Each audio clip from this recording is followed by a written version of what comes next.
Deen TV! Sponsors.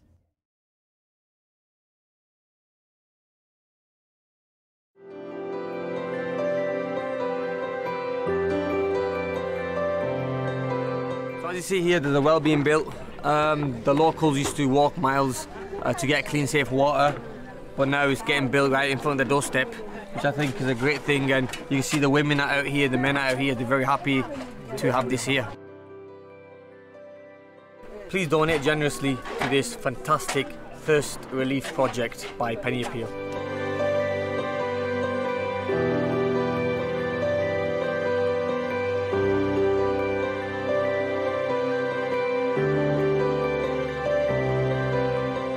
Donate online.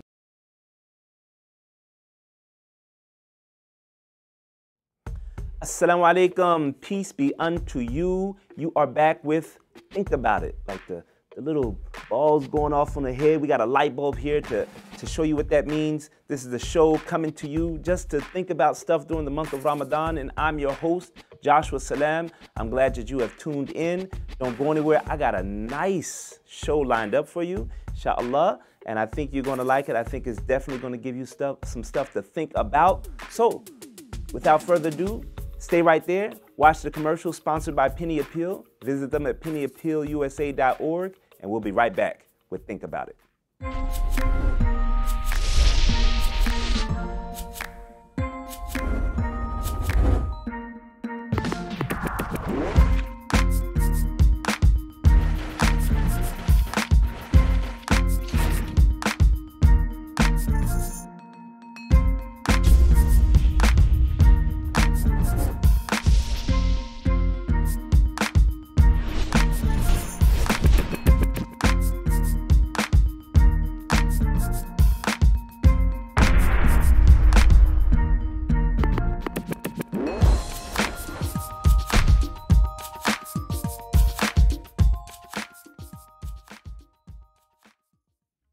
Assalamu alaikum again. This is Joshua Salaam. I am your host to Think About It, a show where we are coming to you every day during the month of Ramadan to talk about interesting things that are going on within the Quran or within the Muslim community or within your life. But whatever it is, we believe that it is important for us as people who believe to reflect, to think, to ponder on life, on Allah, on God, and that will help guide you. So that's what we're here about. And speaking of guidance, we talk about this all the time, that we believe that Allah is guiding us, or we pray that Allah guide us, or we thank Allah for guiding us, or we ask Allah to guide us. Guidance, ihdina siratal mustaqim, guide us onto the straight path. We ask for that. That is part of us being Muslim. But I wanted to share something with you that I believe strongly that guidance is not limited to one particular faith. It's not just in the Quran for Muslims. It's not just in the Bible for Christians. It's not just in the Torah for Jews. It's not just with a particular group or in a particular book. I believe that guidance, divine guidance, is there for all of humanity.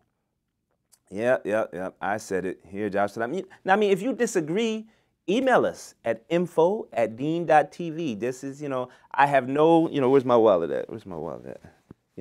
Okay, I guess I left it somewhere. But I don't have any ID or any official card that says I am a representative of Allah.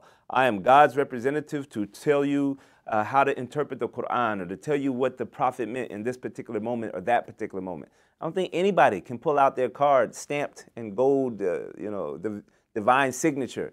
We are all, just trying our best to stay on the straight path, and we lean towards people of knowledge to see what they think, to see what they believe, because they've read more, they've studied this officially, so we lean towards them. But each and every one of you have a right to think. Each and every one of you have a right to ask more than one person. And I know that there's some people say, these people today, these young people today, they're just fatwa shopping. They're just going around and they ask one scholar and he gives them or she gives them the answer and they don't want to listen to it. So they go ask another scholar. And they just keep going and asking until they find something that they like. And they call it fatwa shopping. Well, Let's think about that. Let's think about that. Why do you think, two things, why do you think someone would do that?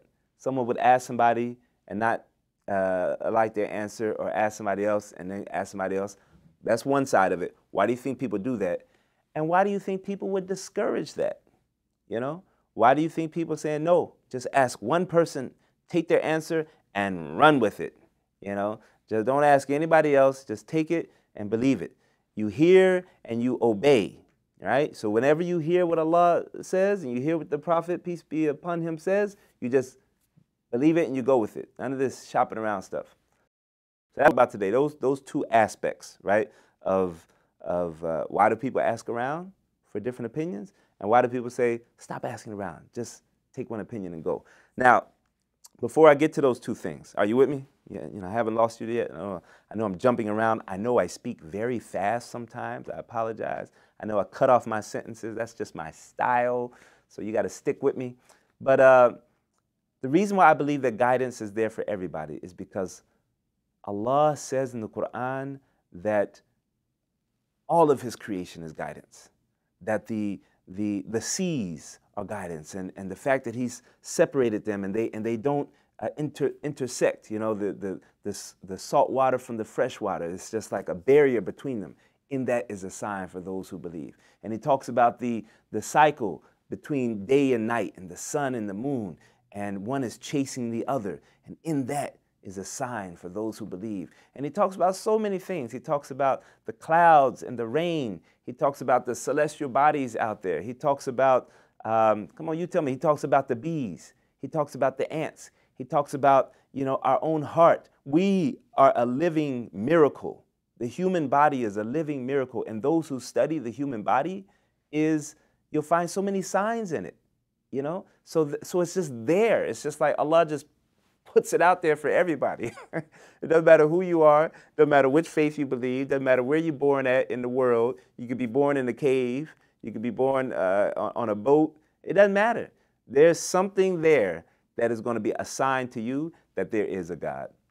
It's going to be something there that just makes you like reflect and go, man, look at this flower. Farmers have so many signs. I mean, in fact, I remember going to this one camp it was a Christian camp, the Young Men's Christian Association, YMCA, and they had a sign on the, they had a picture on the, a poster on the wall that said, man's heart away from nature becomes hard. Yeah, your heart, your soul, your emotions, all of that, when you move away from nature, it becomes hard. And so you'll find that people who are still digging in the dirt and planting their seed and covering it up and praying for rain and realizing the importance of rain and the importance of good soil, these basic things in the world. And they have to work hard to take care of their sheep and their chickens and their cows. And they have to make sure that they don't put a lot of pesticides into the thing if they want their animals to be healthy, if they want the milk to be pure, right? When you're that close to it, you see the beauty of the creation of Allah. When you're removed, like I am, you know, where your only experience with food is the grocery store open right now? Has it closed yet? And you go in there and then all the items that you need are just lined up. The carrots are there, the broccoli's there, the garlic is there, the potatoes are there. I don't even, you know, before you go to the farm, you might not even know how you get potatoes out of the ground. You might even know how you get garlic out of the ground. You may not know that you got to dig, you know, in there and find a potato and then wipe off the dirt and say, MashaAllah, you know, you got to dig in there for the garlic, you know. It's just an amazing thing. So I think that Allah has put those signs there for everyone. And so he wants everyone to be guided. Allah wants everyone to enter his paradise. He doesn't want anybody going to the hellfire. And that is a foundational belief of people of faith that I believe you should have. And this is a continuation from something that we talked about yesterday with Naeem. Naeem Muhammad was on the show, and we were really talking about how Allah is the most forgiving, right? He's the most merciful. Now, why is that the place? So you got these two things connecting, that Allah is guiding everyone. He doesn't hide it in the religion of Islam, in the Quran. He doesn't hide it in the Bible, and you got to get a Bible to find it. Allah puts His guidance everywhere, right? Yes, the Quran is a book of guidance. Yes, you open up the Quran and there's guidance in it, but that's not the only place that you will find it. Alhamdulillah, right? Otherwise, people all over the place, if they didn't find the Quran, they'd just be, lost. No, Allah puts His guidance everywhere. Everywhere. You walk outside right now, take a deep breath and just imagine that air going into your lungs and out, and you open up your eyes, and even if you can't see, you can feel and hear the signs of Allah subhanahu wa ta'ala, right? So this is very important, that Allah is the most forgiving, right? Not only has He guided you, so He wants you to enter His paradise, He wants you to find Him, but on top of that, for those who maybe are struggling a little bit with these signs and get confused and they don't know which faith to choose, and I see Islam over here, but from what I see, they're just a bunch of mean people trying to blow stuff up and being disrespectful to women, so I'm not going to look at that. And over here I see people in this faith and they're just trying to take money from me and they're abusing people and children, and so I don't want that. And I look here and it's, some people look at faith and people of faith, and they see a bunch of corruption, and they see a bunch of wars and bloodshed, and they say, you know what? I don't want that. I don't want that. I want to find something that fits my spirituality with the divine, and I don't really know what to think about the divine, but I believe something's out there, right? And so they don't know what to choose. I'm telling you, on top of God putting the signs out there, He is the most forgiving. He is the most forgiving. So whether you're a person of faith or a person without faith, have the trust that the Lord, the God that we worship, knows our situation. He knows if you're really confused, and He knows if you're just trying to avoid responsibility. He knows, you just want to keep stealing or cheating or doing stuff that's, bad for you or bad for society, and then you come up with the excuse of, hey, I don't know, religion's too confusing, so I don't deal with it. God knows if you're sincere with that or if you're just trying to make an excuse. So for those people who are sincere in their confusion, those people who are sincere in their struggles, know that God is most merciful. God is all forgiving, and on the day of judgment, He will judge you based on your situation. So I get judged separately than other people get judged, right? It's very important for everybody to believe. Now, in the last 5 minutes, 5 minutes we have left, I'm going to talk about those two things. The person who is asking around, right? Asking around, asking different shuyukh, female scholars, male scholars, young scholars, old scholars about a particular thing. And I think there's at least two reasons. There's probably more, but at least two reasons why people ask around. One is they don't like the first answer, right?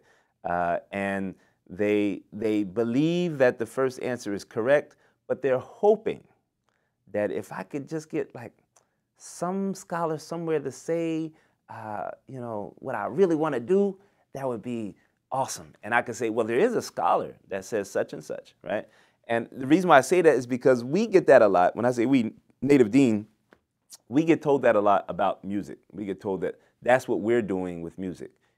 People say, it's haram. I showed you this hadith, I showed you that, and you still keep asking. You're just looking for a scholar to say that the way you believe is correct, right? And of course, that's not what we're doing, but I put that out there to let people know that I'm not just pointing the finger at other people. This is real talk. We are really thinking about stuff here. And so that is one reason that maybe somebody keeps asking people, is they know what they should be doing, but they're hoping that there's some opinion out there that they can land on to say, there was a scholar that said you could eat pork 1 day a week. I found that scholar. Oh, there was a scholar that said that you could, in a certain situation, I could do this haram act, right?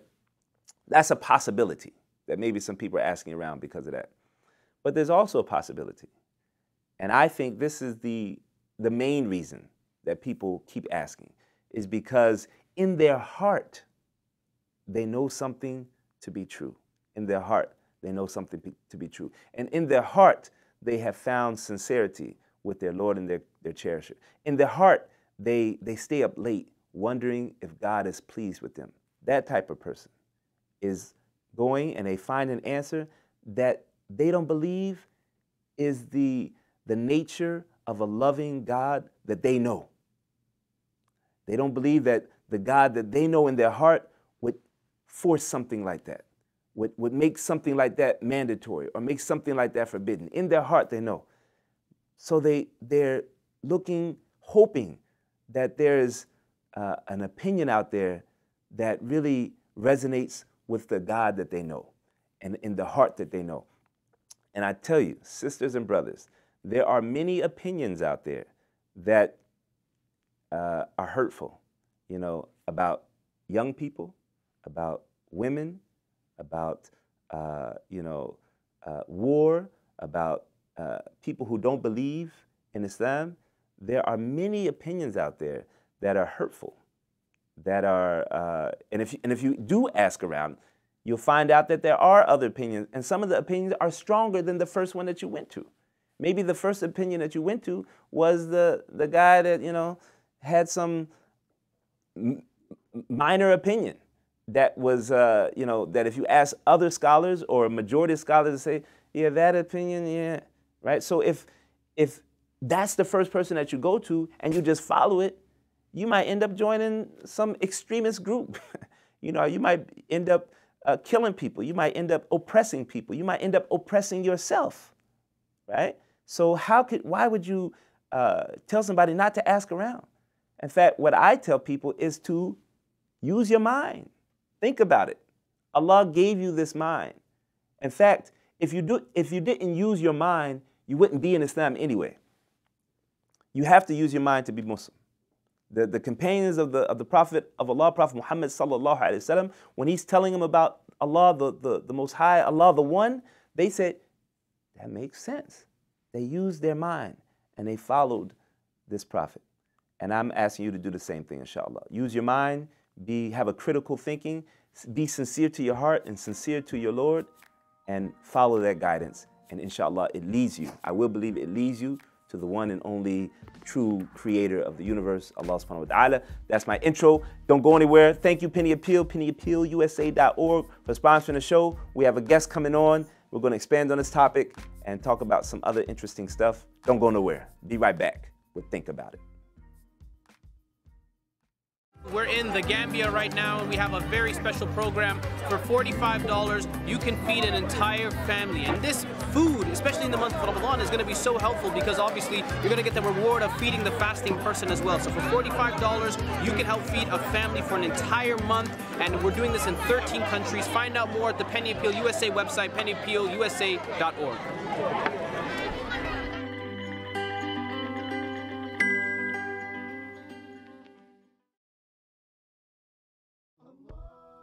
Assalamu alaikum. This is Joshua Salaam. I'm your host, and we are back with Think About It. And of course, we want to give thanks to our sponsors, Penny Appeal, pennyappealusa.org. Check them out, visit them. But I have a guest in the audience, not audience, he's on the stage with me today, a good brother from the community here at the Adam Center. And his name is Kebbah Salah, and he's here in the studio. Give him salams. Assalamu brother, how you doing? Good, alhamdulillah, how are you? Now, I told you, see, that just happened naturally. I don't know how we do that. For all the people in the world, there's something about the culture of Africans or African Americans that, something happened. I don't even know what we was doing, but it worked out. And the reason why I brought Kebbah on the show today, because he leads Fajr prayer at the masjid most days. Not all, sometimes there's somebody else that substitutes in. But for a while, I don't know, what has been, a couple years? Yeah, about a year consistently, main imam, and then before that, about a year before that was backup. Backup, so okay. I went from backup to main. And all right, that's like a superstar. Start backup and then you get the main thing. And for those who don't know, at the Adam Center, they kind of comb through the Quran for the whole year. And sometimes it takes 2 years, I think, for them to go through. I think it takes a lot longer than that. I mean, really? Yeah, because I think every 3 to 4 years we finish. Every 3 to 4 years? Yeah. Okay. Yeah. So every 3 to 4 years, they're reciting a piece of the Quran during Fajr, and then after Fajr prayer, they talk about it. they reflect on it, and somebody gives a khatira or a short talk about it. And so Kebbah is one of the main people who do that. However, he hasn't quite memorized the entire Quran yet. He's on a journey to do that, and I want him to talk about that journey because you started late, right? I started late. He's not one of those people that started like his parents put him in a Hifz program when he was 8 years old or 9 years old, and then he finishes it by the time he's 12 or 13. When did you start memorizing the Quran? I started, I'd say, when I was about 23, 24. 23, 24 years old. Yeah. So you were already done with college. Yeah. Had you been married yet at that time? Not married yet. Not married yet. Yep. And what happened that made you say, you know what? Let me try to memorize this book. So I think before that age of 23, 24, actually before graduating from college, I wasn't as into the Deen as I would say I am now. And one of the things that before getting into the Deen that I really had a passion for was melodies and tunes, and I really had a passion for just things that sound nice and the composition of things that sound nice. But as I started getting more serious with the Deen, alhamdulillah, by the grace of Allah subhanahu wa ta'ala, that passion kind of shifted to the, at the beginning, to the melodies of the Quran. And the sounds of the Quran really intrigued me and really amazed me. And I just have moments where I'd just be listening to one of my favorite reciters, and you just get away from the world. It's like a completely different out-of-body experience, to be honest. And that really moved me. So that passion of melodies and tones actually was a gateway for my love for the Quran in the beginning, just from the sound, right? I didn't even have too much understanding of the meaning. But then you take the beautiful sound of the Quran, and then I started learning the meaning. And I was like, whoa, this was just like, oh, so those are two separate things. Yeah. And you just opened up another gate that I wasn't planning on, but since this is kind of right here. Yeah. So one journey was memorization. But then you said somewhere along the line, comprehension started coming. No. I'm gonna come back to the memorization, but how did you start learning the classical Quranic Arabic to get the comprehension? Did you go like online tutor? Did you join a program? What? So when it comes to the meaning and learning the meaning of the Quran, I found it in the beginning, it was really overwhelming because I had the impression that I had to learn the Arabic language before being able to understand the Quran. And there was this one teacher, and he has a lot of classes online. I can't remember his name exactly, but he was teaching how to learn the Quranic Arabic. In other words, he took it from learning the entire Arabic language to learning the Quranic Arabic and just learning the meaning of the Quran and the words in the Quran. Okay, after the show, you're going to have to put me on to this. Yeah. Okay, we'll give it to the audience later, but keep going. So that's where I started. I said, okay, that's a lot easier. If I take, for example, Surah Al-Fatiha and learn, what does Bismi mean? What does Allah mean? Ar-Rahman, Ar-Rahim, and just word by word of the surahs that I am familiar with, and then go from there, as opposed to the overwhelming task of learning an entire language. It is hard. Yeah. So that was very helpful for me. And actually, when you start to learn the word for word of the Quran, it's different from learning a translation of the entire sentence. You get more of a feel for how the Quran is being delivered, and it really just touched my heart. I mean, when you listen to the beauty of the Quran and the meaning at the same time, it's just it's amazing, and there's nothing like it.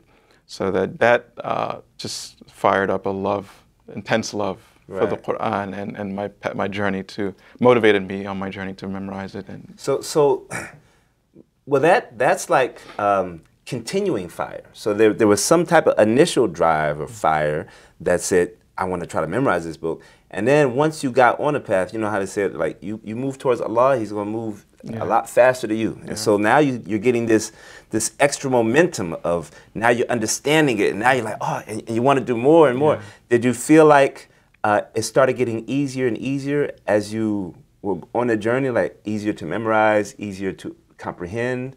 Absolutely, absolutely. It's subhanAllah, I relate it a lot to working out and beginning to work out. So when you first begin, it's even tough to get you on the path of working out. But once you start, the first few moments are a little bit difficult. But once you start seeing those little results, right? You start looking in the mirror, see some.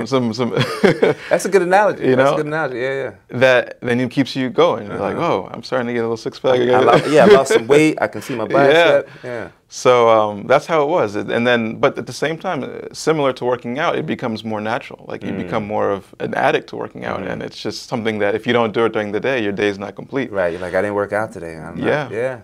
Okay. So you know, it's not, you know, easy. Memorizing the Quran is a gift, and it's a gift that, you know, you have to work for. But once you achieve it, it's amazing.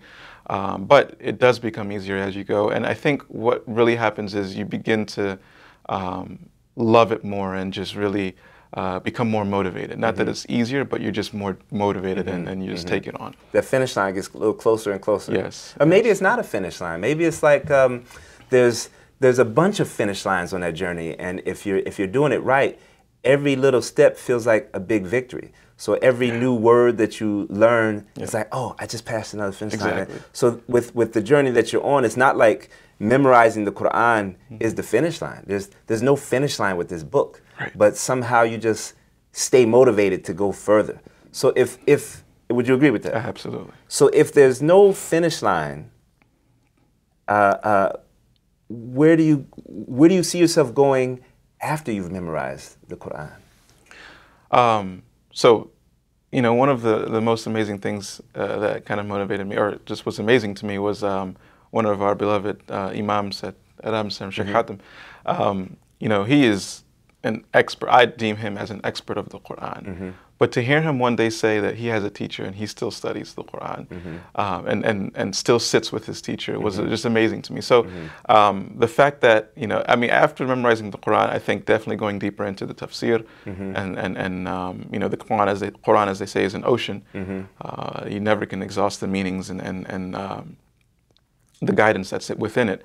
And just, you know, maybe even learning, pursuing an ijazah, right, to get certified, or learning the different qira'at, the different forms of recitation, and keeping going that. I mean, the Quran is the strongest way of connecting to Allah subhanahu wa ta'ala, and you never want to, there's no finish line for that, and you just want to keep on getting closer and closer and closer to Allah subhanahu wa ta'ala until you die. You know, there's a term that I like to use, you know, some of you may be familiar with the term or saying, get rich or die trying. Comes from, you know, something. We don't have to mention that. But I like to transform that for us and say, you know, get hafiz or die trying, or get righteous or die trying, or, you know, the point is, you know, just be on the path and just keep on treading that path, whatever it is in regards to getting close to Allah subhanahu wa ta'ala. No, I like that. I like that because that's literally what's going to happen. You know, so one should just view it like that. You need to get piety in your heart, and you will die trying, because there's no like real finish line to that. You will die trying, and so. we got 5 minutes left, but I want to expand some things for you. Yeah. So when you first of all, how close would you say you are? So I have about 6 juz left. Left, so. Okay, 6 juz left. And how long would you say that it would?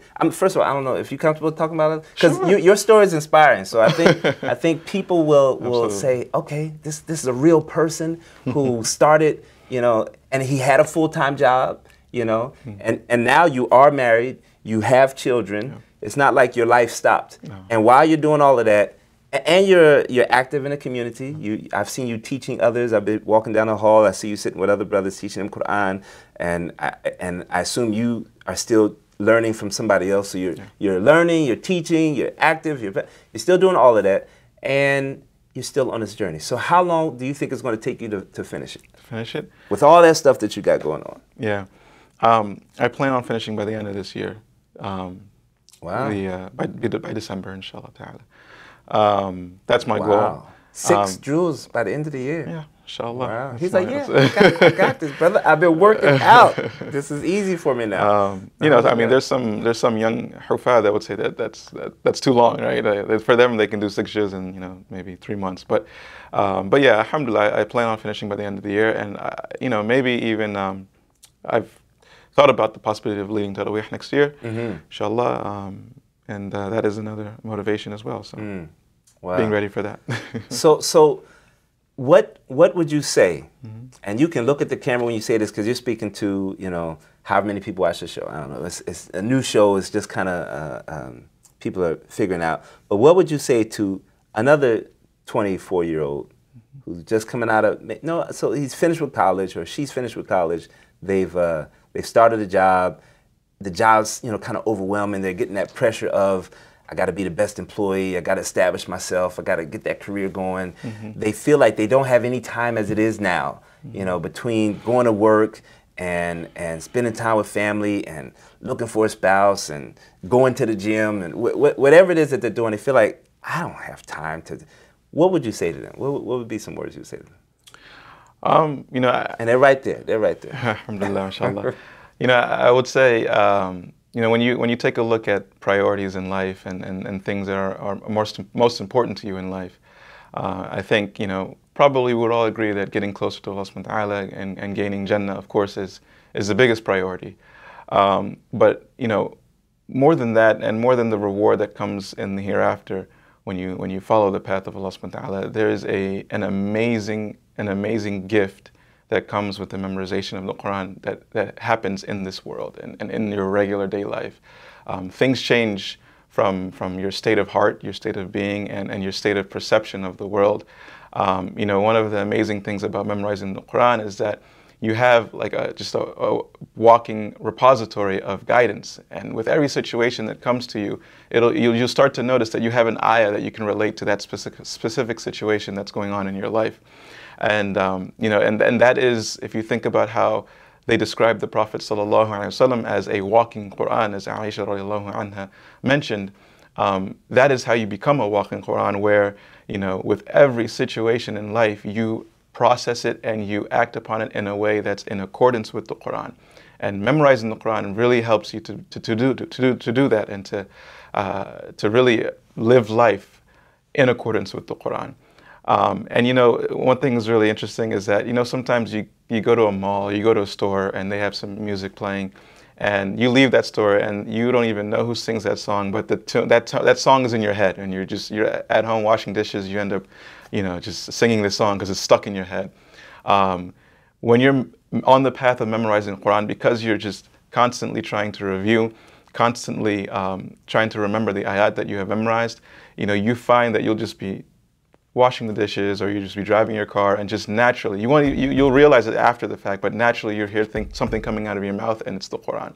And that thing that gets stuck in your head that's just often repeated is the Quran. And when you think about a companion of the Quran, and the Quran, you know, interceding for us and testifying for us, in favor of us, in front of Allah subhanahu wa ta'ala, you know, I think this is the path to it and the step towards it. There you go. You heard it right here from Brother Kebbah Salah. Make it so. May Allah make it so, and make it easy for those who are doing that. And we're going to come right back with Think About It with Kebbah Salah. He's going to try to beat me at this game if he do, you know, inshallah. But don't go anywhere. We'll be right back.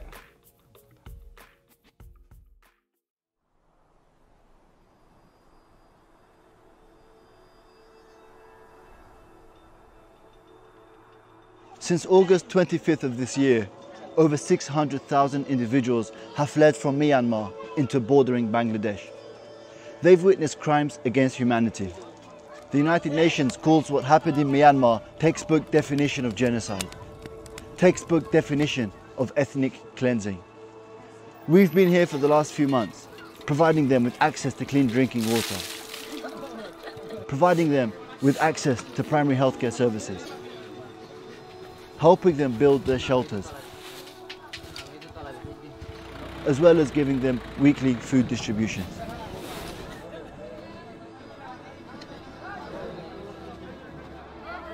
We can't fathom what they've witnessed. The ones that have arrived into Bangladesh are the lucky ones. They're now residing in between the 22 to 25 official refugee camps that have now been established. With your continued support, we want to secure their future. We want to stay for the foreseeable future. so that we can dig more water wells, so that we can provide them with more medication and more medical advice, so that we can help build more shelters, especially with the winter coming and the cold setting in. Please visit our website to find out more about our work and to support us with your generous donations.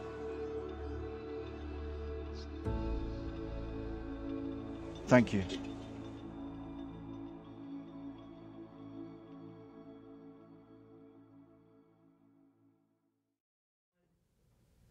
Assalamu alaikum. I'm your host Joshua Salaam of Think About It, the show where we reflect, we ponder, we think on different things in the Quran and Islam and the society. And today, as you know, my guest is Kebbah Salah, and it's time for the game part of this show that I always, no, I just won one time. But we're gonna see who wins today. This brother's bright. He's got a lot of vocabulary in his head from all that memorization, but we're gonna see how he does in this game.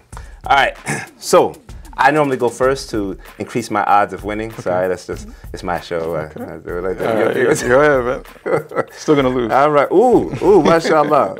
You know, I didn't talk about his basketball career. He's a very competitive person, but all right, here we go. Jesus. Cross. But good guess. Your turn. Double A. That's 2 words, but double A. So battery? Yeah. All right. Well, I'll give it to you. Give it to you. 1 word next time. Okay. All right. All right. Church. Altar. Okay. All right. No problem. Okay. I'm gonna come back and win. It's your turn. Next. Sun. Moon. Yeah? Yeah. All right. All right. Okay, so the clues were Jesus, then church, Baptist.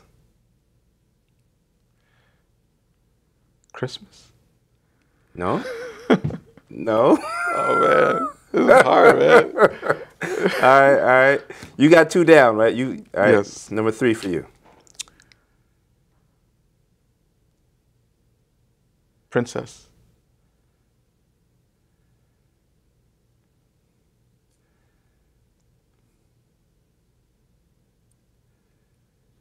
Queen? Okay. All right, so the clues are Jesus, church, Baptist,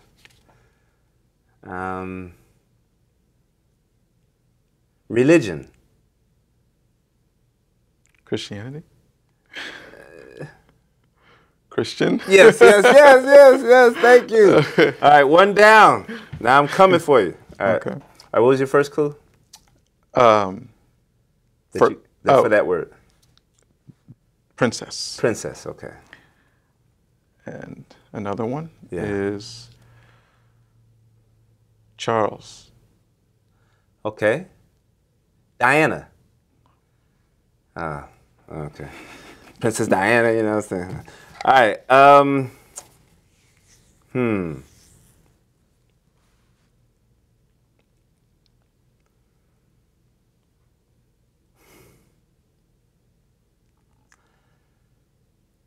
Adhan.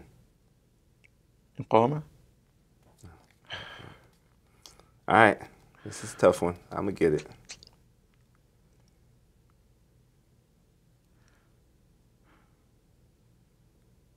King. Okay. Princess, Charles, King. Princess, Charles, King. Crown? No? No, I'm not getting it yet. All right. What was my first clue? Adhan? Adhan. Original.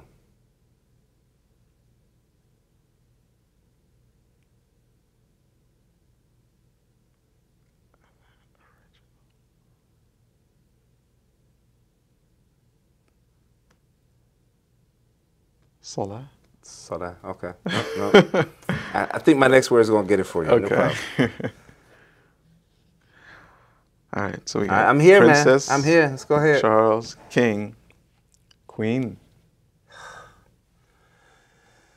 Princess, Charles, King, Queen.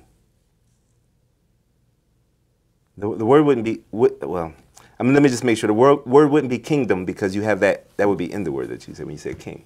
So Princess, Charles, King, and Queen. But the first clue was princess. What would be close to princess? A prince. Yes. Ah, yeah. See? Yeah. All right. Just call me, what's that guy's name? Sherlock. I will figure it out. All right. I gave you adhan. I gave you original. Yeah. Black. Bilal. Yeah. Yeah. MashaAllah. All right. I'm on your heels. Scores 2-3. All right. Nikah. Marriage. Oh, no. Okay. Almost.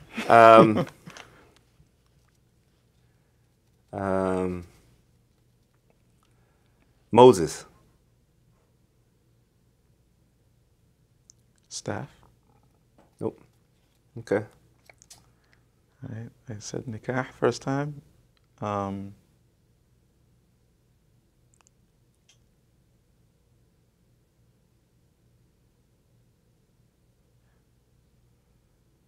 Engagement. Okay. Nikah is a thing that you do at the beginning. Engagement is even kind of before that. Ring. No. Okay. Okay, so I gave you Moses. Let's say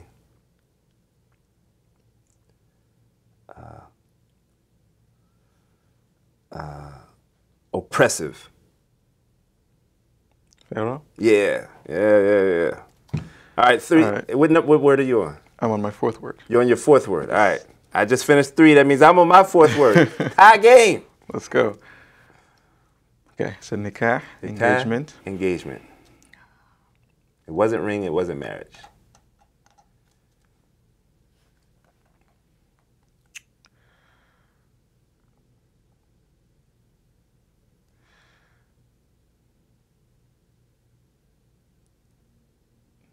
Vows. Okay. Vows. Nikah, engagement, meaning, oh, like wedding? Yeah. Okay. All right. Very good. Very good. You good at this, man. All right.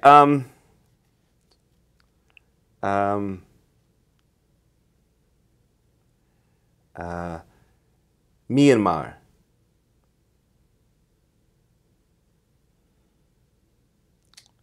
Rohingya. Okay. Nope. No. This is your last word, right? All right. No worries.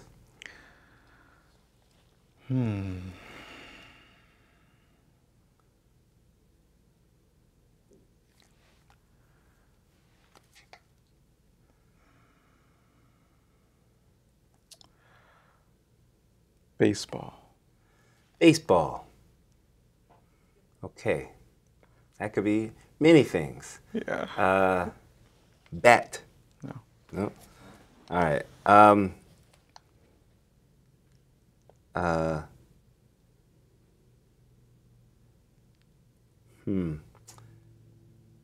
Refugee. Camp. Okay. I said baseball. Now.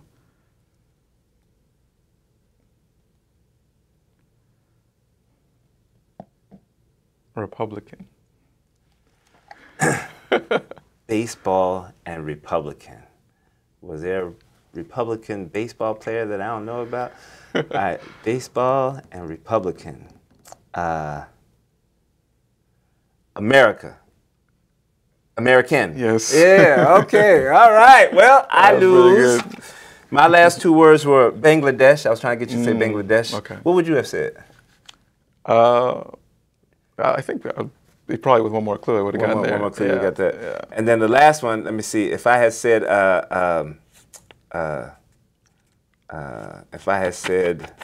Cleveland. Cavaliers. Okay. And then if I had said Jordan. LeBron. Yeah. I was close. I would have came up to him. I was gonna say that first, but we got 5 minutes left before the show's over. So let me see if there's something that I wanted to talk to you about that I didn't in the previous segment, which was this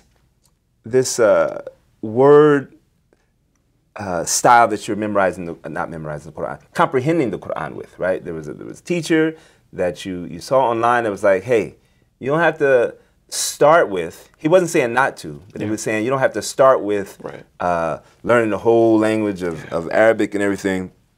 You can start by learning the vocabulary of the Quran. Yep. Now, in that, are you also learning conjugations and the different, what do they call it, verb forms, that there's 10 verb forms and things like that? Is that part of it, or you just kind of figured out after you memorized the root? How's that work exactly? Yeah, a little combination of both. So with learning the word for word, you do end up naturally having to differentiate between, from a conjugation standpoint and female, feminine, feminine and masculine forms and stuff.